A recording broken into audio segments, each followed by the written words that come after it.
Hey guys, what's going on? Wanted to make another video today. Kind of burn everybody out on my KLR content. So I thought I would show you my pride and joy. I did a video on my KLR showing all of its modifications and upgrades. And I thought I would show you everything I've done to my Concours 1400. It took me years to get it to the point that it is. Had this bike for 8 or 9 years now.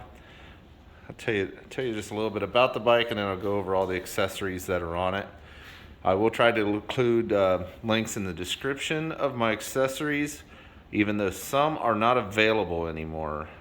So I'll try to include what I can. I'll mention the ones that I know are not available, and I'll do the description links on the ones that I can. So this is my 2008 Kawasaki Concours 1400 ABS model. And I know some of you Concours folks out there are going to be like, that's not a 2008, that's a 2009 because of the color. Well, that is true. This bike used to be the neutron silver color, and a couple years back I had the opportunity to change it over to a 2009 body. There wasn't anything wrong with the 2008 body. I've just always loved this. They call it Candy Diamond Red. This paint I've always thought was just gorgeous. It's really dirty right now, but it's got a nice metallic look to it when it's out in the sun and shined up. So I changed the body over, and then I sold the original body pieces. This bike, like I mentioned, I've had for like 9 years, I think. Has been in 42 different states. Only 42, 43. The only states this bike has not been in are the 3 West Coasts, California, Oregon, and Washington. It has not been in North Dakota, and it has not been in Rhode Island. Other than that, this bike has been in every other state. Currently sitting with almost 90,000 miles on it. I think there's 88 and some change, maybe right at 89. And I have no plans on ever getting rid of this bike. This bike is perfect for me. I love it in every way. I love every quirk of it. I have it set up perfectly for me. So it's going nowhere. This thing, I've always kind of joked to say, I'm either going to kill it or it's going to kill me. But I wanted to go over the accessories I have on it, just like I did in the KLR video. A lot of people will ask me where I got this, why'd I do that. So I made a little list here, where I laid it, just so I wouldn't forget anything. So I will start out with the elephant in the room, the windscreen. That big old barn door of a windscreen, polycarbonate, touring dome, ultra dome, I think they call it, windscreen. For the ones that know, that is a C. Bailey's, aircraft plastics. For the ones that also know, they no longer make those anymore. That one has a slight tint to it. Everybody says it's huge, but I'm 6'4". I'm a big boy, so that screen works perfect for me. Obviously, it's in the lowest position right now. For the ones that don't know the Concours, they raise up. Now you really get her up there.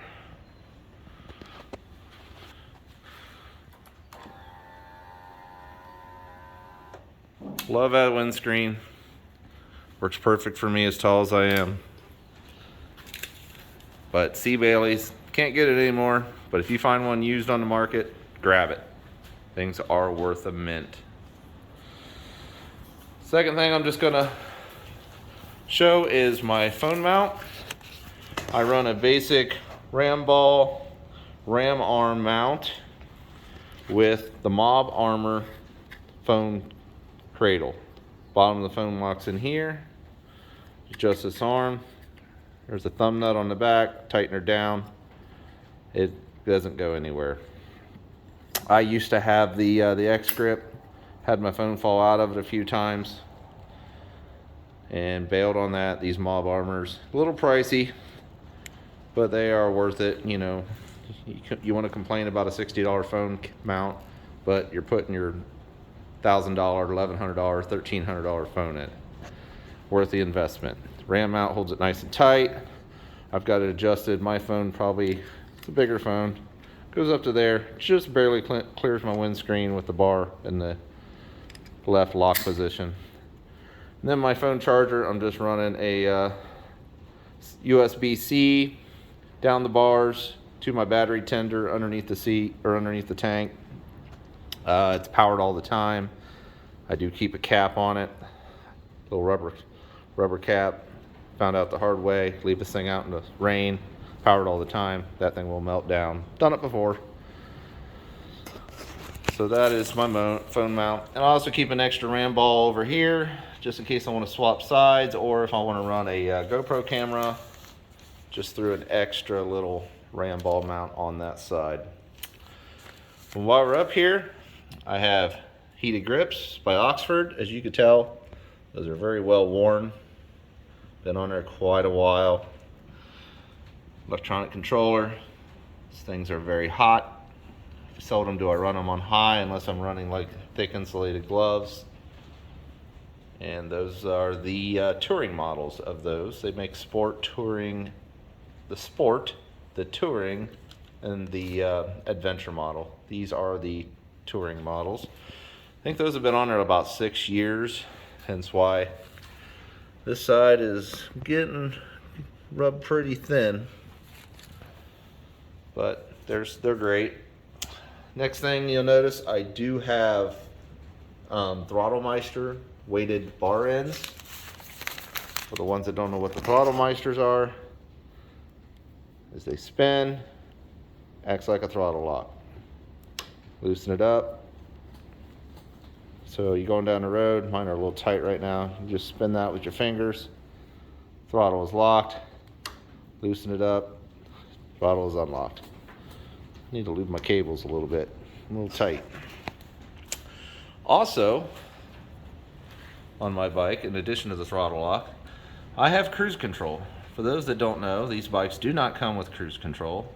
You have a few different options for them. I have the old school cheapest option. I bought the kit off of a friend for pennies on the dollar, it seemed like. But this is the old Audiovox vacuum advanced cruise control setup. They're basically designed for a car, and then you take that controller and you seal it up in the backside so moisture doesn't affect it. And the servo is underneath this panel here. And then there's a vacuum canister underneath that panel over there. There's other videos out there to show how to do it, but I have the vacuum one. There's also an electronic one made by Rasta, and then there's a Australian company that makes a little bit more of a plug-and-play model, but those are very expensive. This one works fine. Honestly, I don't even use it that frequently. I probably use my throttle lock more than I use the cruise control, but it is a very nice thing to have on a very long trip. Next thing is my Zumo. It is a Zumo 590 GPS unit. Not really a whole lot to talk about there. It's just got its own mount. I do have it sitting on a, I do believe that mount is made by a company called Tech Mount or Tech something. I didn't put it on here. I'll try to look it up for y'all. It's just a very nice mount right there on the center. And then that pops on and off. I'll try to include a link to that mount, but I don't know if I'm going to be able to find it or not. Like I said, it was on the bike when I bought it, and I've had it for so long. So those may not be available anymore. Next thing is headlight upgrades. I'm just going to try to zoom in on the bulb. There you go. LED. Direct plug and play upgrade. These are the Ox Beams H4s. They have a very nice cutoff line to them. They're very popular. Not a whole lot to say about those. I will include a link. There's even a video I have that I could probably include a link to on how to install them. Let's see if I can get in on the back side here. You can see it right there underneath that adjuster knob where they're sticking out there in the back. You don't have to cut any boots. You don't have to do any modifications. They're plug and play. They work great. Maybe slightly adjust the height of the bulb with the knobs on the dash, but that's pretty simple. So those are the aux beam headlights. Sticking on the light theme, I have switchback turn signals. For the ones that don't know what switchback turn signals are, turn my key on here.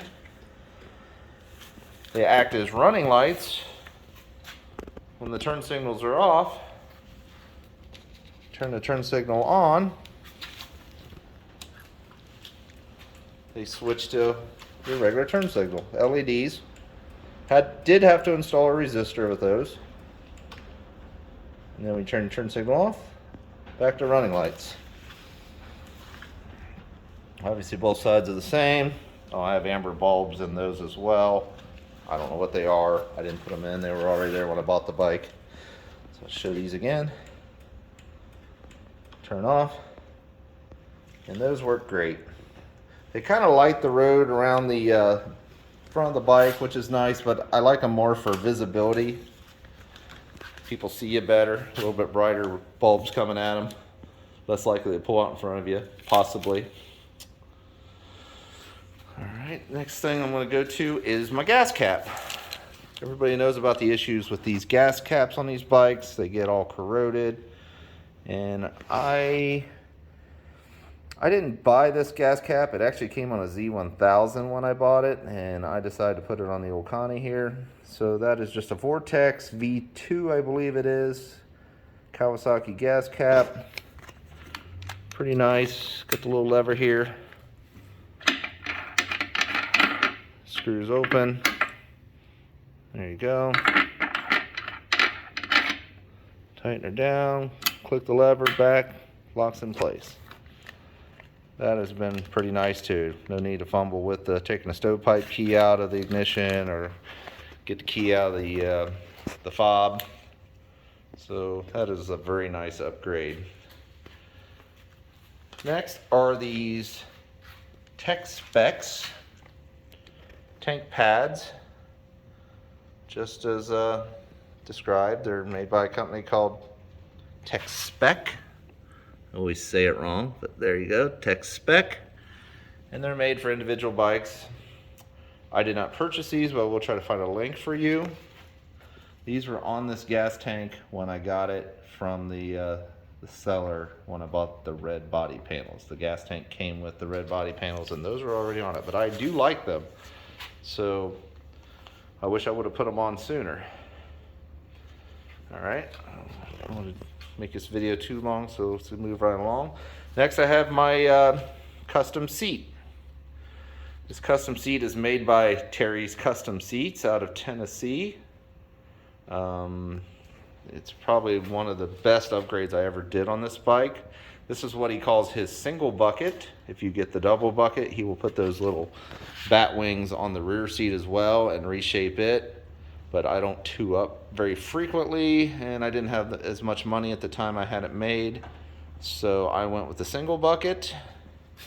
If you end up working with Terry, I'll include a link to his website. I know he's been down for a little bit with this whole COVID thing. I'm not sure if he's back up in full swing yet.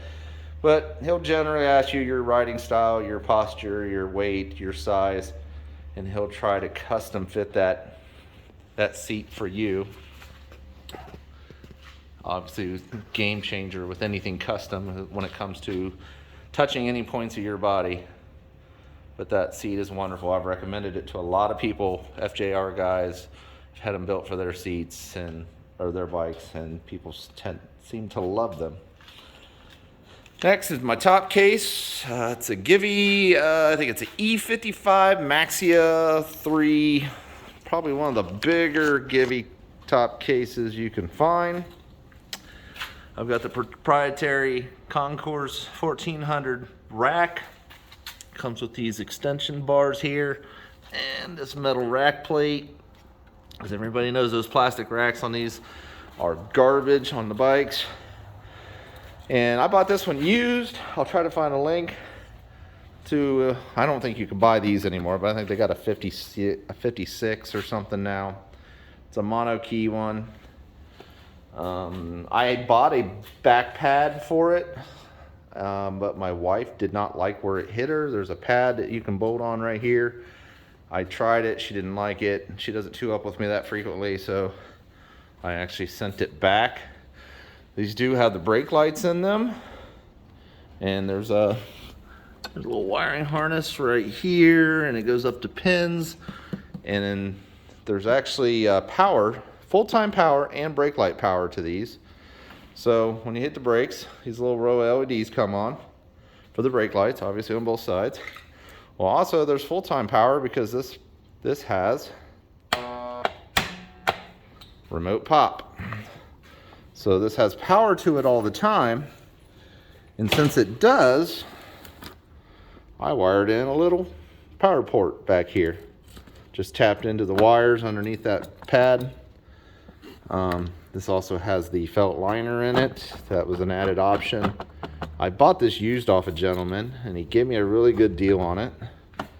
But yeah, I love that remote pop. And the reason why you have to hit the button twice is that way it don't pop open just hitting your button going down the road. So there's 1, 2, and she pops open.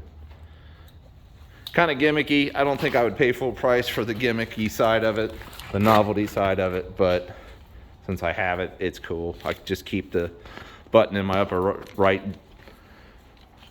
jacket pocket, and I can just hit the button in my jacket. Don't even have to take the button out of my jacket, or the key out of my jacket. It's great. So I'm gonna go to my bags here. I mean, they're obviously OEM bags, but I have made these little stove key or stovepipe, stove knob keys, if you want to call them that. And basically all these are is I took my key into a local hardware store, and they found a key blank, and it had a couple different keys made that fit the bags. I don't know if you guys recognize what this is. That is essentially just a oil cap off an oil bottle. Took the key, cut it to length, and it's kind of gummed up now because this thing's been re-glued a couple times because they did come loose, but the concept's still great. I filled it up with epoxy, centered the key up, so now I have keys that are always in the bag. They look factory, in my opinion, one in each bag, and when I do need to lock up at night, I could still take them out, and the bags are locked. A little bit bulky, but if you're just staying at a hotel or whatever for the evening, you know, you'll have plenty of room to keep that.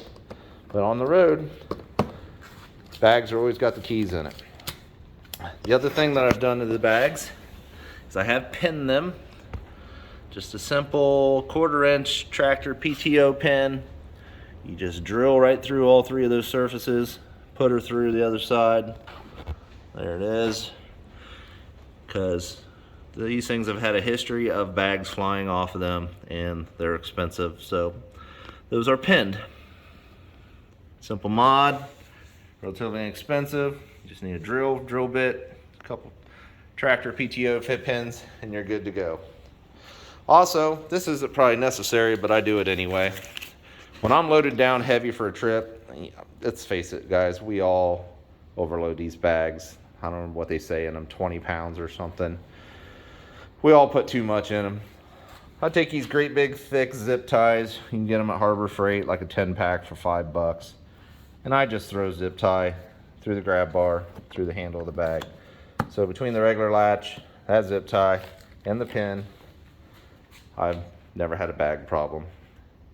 And you know, if you want to take the bags off, simple clip this, or you could even put a little tiny screwdriver in the catch mechanism to the zip tie, and you could take those off, even reuse them. A little added insurance, especially when you're loaded down heavy for a trip. Sticking with the bags, I also have one of those, what they call tractor ag tool tubes on here. Just pretty much bolt on with some rubber washers through the inside of the bag. I don't know if I can see on the inside. Yep, there you go. Just bolted right on through the bag. Those are great. Keep your tools, extra rags. FYI, certain bottles of liquor fit perfectly in there. You could also put little fuel cans. Trying to remember the name of the fuel cans, but I will include a link in the description. I just can't remember the name of the fuel can right now.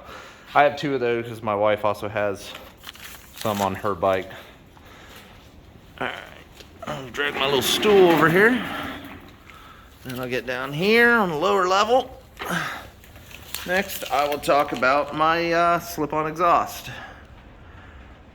This is an Area P stainless exhaust. As you can tell, it's the older style. It's been on here many years. I try to keep it clean. I've never repacked it, but I keep an eye out. If you start seeing discoloring or something in the stainless, you know, a packing is probably needed because they will burn through the packing material and start burning the canister. I have not repacked this yet. 90,000 miles, almost 90,000 miles on this bike, and I have not repacked it. So I'm sure, and this has been on here at least 80,000 of those 90. So maybe you don't need to pack these. I know I've had Yoshimiras in the past, had to repack those, but this one has been great. It's got a nice deep sound. You get that sound you're looking for, but it's not obnoxiously loud. It doesn't drone on the highway. It's not raspy. It's got a little bit of a decel pop. Always loved how this sounds, but not too obnoxious. Next, I'll go down to my pegs. These are lowered pegs from Merce Kits. I'm pretty sure they still sells these and they're available. It drops them down a little bit and also angles your toe towards the ground. They say it tries to eliminate that whole pigeon toe effect that a lot of people get when they sit on these. Like I said, I'm a tall guy, so that little bit of extra knee room up by the gas tank was more than welcome. And you're supposed to put your peg feelers on the end of these from the stock pegs, but as you can see, I drag these things as they are, so I don't need a feeler on there. If I start dragging them bastards, maybe I should just back her off a little.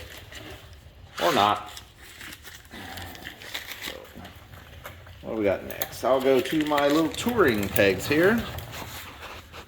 These are made by, I think his name is Ryan at Advanced Sport Touring.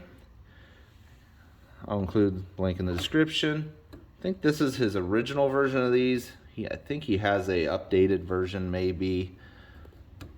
Ryan cut me a deal on these, and I was supposed to do an install video and stuff, but it was about the time he was having some trouble with his business, and I never got a chance to do the video, and then he kind of disappeared off the face of the earth for a while, but I think he's got his business back in up full swing again.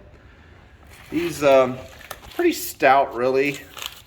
These have a bracket that kind of goes underneath the bike and then up to the front core support, and that's what supports the whole thing from underneath. And these stick out quite wide because you have to get your leg past this point here. I know on the 2010 and up models, they don't have this little pointy section here. It's more rounded, but you know, it's nice that these go so far out. But those are nice. I could do trips without them, but days on the freeway when you just want to get out there and stretch and put in the long miles, those are very nice to have. They're a little bendy, but you're not supposed to stand on them or anything. They're just to rest your feet on. As you can see, I have left them out before coming in, like off the freeway, forgot they were out, and they'll drag. You'll come off the freeway and they'll hit and they'll just bend up, no big deal. But that's where that's from. And I have hit the corner there before, Trying to get you a bottom view of how low that sits, and I've hit that before. Again, big heavy girl. When you're out there carving corners, you're gonna drag hard parts. I've never hit them hard enough to really screw up a line or a ride, but when you hit them, you know you hit them. And it is what it is. Never been a problem. That's been slowly ground down over the years. That wasn't an all at once thing where they ground that flat. It's like touched it once, touched it twice, and maybe an hour later touched them again. So it's not been a problem. They've been great. Never felt like the need to take them off. So trying to get a little bit of front view of that. Can't really show you the brackets because they're up underneath, but if he still has these available on his website, I will include a link in the description. Everything I have are these RG little frame sliders. These aren't going to do a whole lot as far as keeping the cosmetic part of the bike safe. I mean, you're still going to hit the bags, you're still going to hit the mirror, you're still probably going to hit body panels. But my whole idea of these was to get the bike home, because the radiator, the radiator is right behind this. So my thought process was, I just want to protect that radiator. If I lay this old girl down, maybe if I can protect that radiator, I could still ride her home. I won't be stranded. So I picked these up on Revzilla. Again, these I'm not sure are available anymore, but if they are, I will include a link in the description. And you do have to drill a hole through your body panels. So they bolt right to the subframe down there, or the frame itself. It's been so long since I've had them on. But they're pretty stout. They come with a little bracket behind them, and they're replaceable. I think you can get these replacement pucks. I just don't know if they still make this application. But they stick out enough to offer you a little protection. Maybe if you just drop it in a parking lot, it'll keep you from banging up your body. But if you lay her down in a slide or something, do a low slide, it might protect the radiator enough to get you home. So that is the only reason I put those on. The other thing I'm going to cover on down here is just my brakes.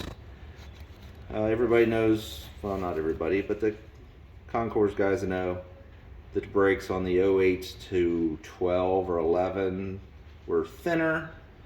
Kawasaki upgraded them later on, but everybody knows these rotors, all those guys know these rotors do warp. So years ago I upgraded mine to the EBCs. So I have the EBC rotors and the EBC brake pads. Excellent upgrade. Same on the rear. Kind of looks like a stock rotor, but it's not. It's a EBC rotor. One thing I do not like about these EBCs is the bobbins they look circular, but they're actually square underneath. You can't spin these to clean them out. But I've had no issues with them. They've been on here for probably 50 plus, maybe 60,000 miles. So those are a good upgrade. Just show you some of the stuff on the side, which was just the same as the other. Got the pegs, or the sliders, foot pegs. You've probably seen some random GoPro mounts on my bike too. I made a third one of those little key knobs, and I just kept it in the seat. I just had to cut it a little bit shorter so it didn't stick out as high. But I just have an extra one of those over here. I do have this little kickstand puck pad thing. It's on the bike when I got it. If I can find one online, I will include that in the description. So, one more thing I forgot up here. I do have a USB plug in the dash. That's just a backup. Still got the power port over there. So I have the power port, USB, and I got the powered wire for my phone. Oh yeah, the 08s and 9s for the Connie guys. You know that the little glove box is on the tank. You don't have the glove box here, and the 08s and 9s don't come with heated grips. That's why I had to add it, because I do believe the heated grip controller's on the opposite side over there for the 08s and 09s. So that is it, guys. I don't think anything else I've changed on the bike. Oh, yes I did. Sorry, I forgot to include. The only other upgrade on this bike is I do have the ECU tuned. I do have the Shudabon Mountain Runner, the original version of it. I know there's the whole tune war thing going on between Steve and Ivan, and I'm not a part of any of that. The only reason I went with Steve's Mountain Runner tune is because I come from a long line of V-twin bikes. I love my D-cell. I use D-cell like nobody's business. I wanted a tune that would offer me the most D-cell that I could get, because I'm used to a V-twin bike. Originally came from a TL1000. I rode a V-Strom. All those, anybody knows anything about a V-twin bike, they'd have buku deceleration, compression on those engines. And everybody knows that 4-cylinders generally do not. So I wanted more D-cell, or not to lose any D-cell. And honestly, this was back before the big tune wars.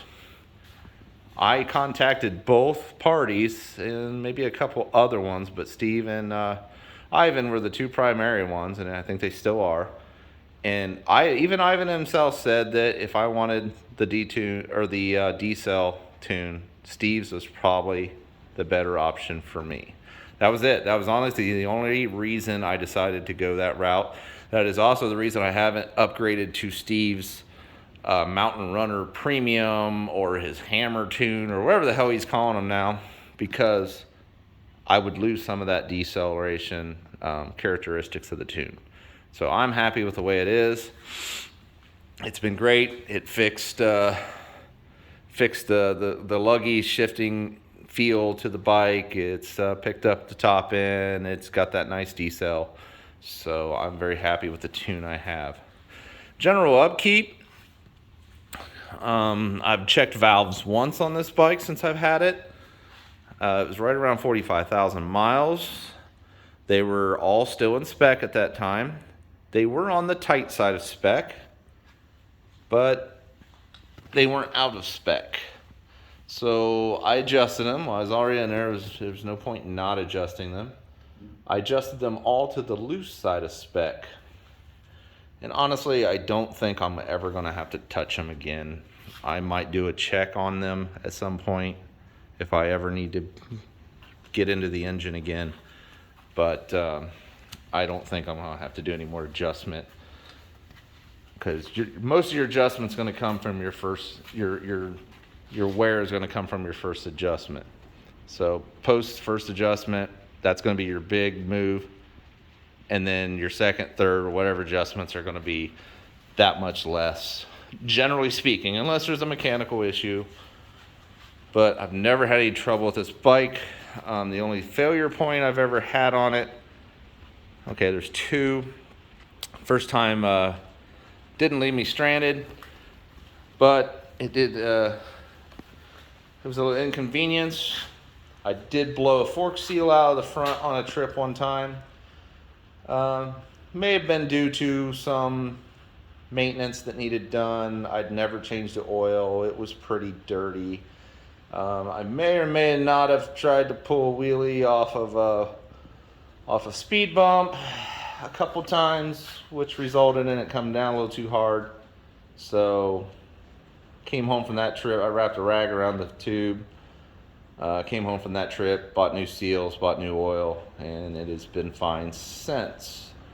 The only time this bike has just absolutely left me stranded is in Montana. No, I'm not going to say stranded, but it gave me problems, and it could have been a bigger problem. We were in Montana on a big trip, and the bikes just started cutting out on me. And it would just randomly do it, and I'll just make a long story short. After taking the tank off, checking the fuel filter several times, trying to rule out bad gas, the fuel pump was failing.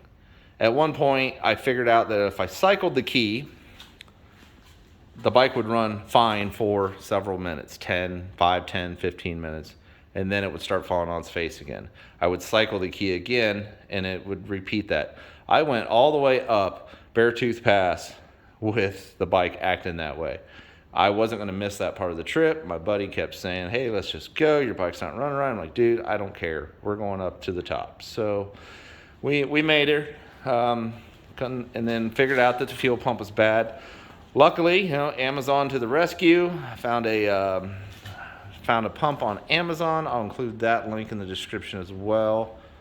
I'm trying to remember the name of the pump. Can't remember, but I will find the description. It was a direct replacement. It actually said it was for a Kawasaki SUV or UTV or not SUV, ATV or a UTV, and it was a direct replacement. I had Amazon overnight it to my next hotel, where we sat out in the parking lot with a 6-pack of beer and some tools and swapped my fuel pump in the hotel parking lot of the Super 8 in Missoula, Montana, I think is where we were. And I haven't had that tank off since. That was several years ago, maybe 4 or 5 years ago. So that was the only real bad failure point for this bike. I've had the issues with corrosion on the battery. I've had to clean that up a couple times. One time it was on a trip, but it was a short delay. I knew what to look for, got in there, cleaned it off. Now I just try to take the battery out about once a year and clean it up proactively. Suspension, everybody asks about suspension. It's all stock on this. I generally keep preloads cranked down. I'm a heavy guy. I'm usually running this bike. There you go. There's how tight I keep the preloads. I think the rebound I set like 2 clicks out. I like a tight suspension. I like a tight setup. I think the rear I keep the preload cranked down pretty good. I don't remember what the rebound is on it, but I haven't touched it in years, so all is well. But I think that's it. I'm just trying to think of anything else I can include. I've changed spark plugs once when I did the valves on it. I'll service the rear drive about every 2 years. I'll just dump the oil in there and put some fresh in. I think I literally just used the bottle of oil that the previous owner gave me. He gave me an almost new bottle of oil when I bought this. And you don't use much, so that covered me several changes, and I just literally used up the rest. But that's it. That's the old girl, my pride and joy. She's going nowhere. Many, many more thousands of miles will be spent on this bike. And you can check out some of my other videos. Got some where I've taken trips with buddies and my wife. And I'll be doing one of these videos on her bike next. I might wait till next week. So, a little bit different content than I've been doing, guys. But I figured I'd cover my old pride and joy, give you a little break from the KLR. And I'll share this video on some of my concours pages. And I guess that's it. So, be safe, guys. Hope some of the information I share here helps you out. If you have any questions, let me know. And ride safe.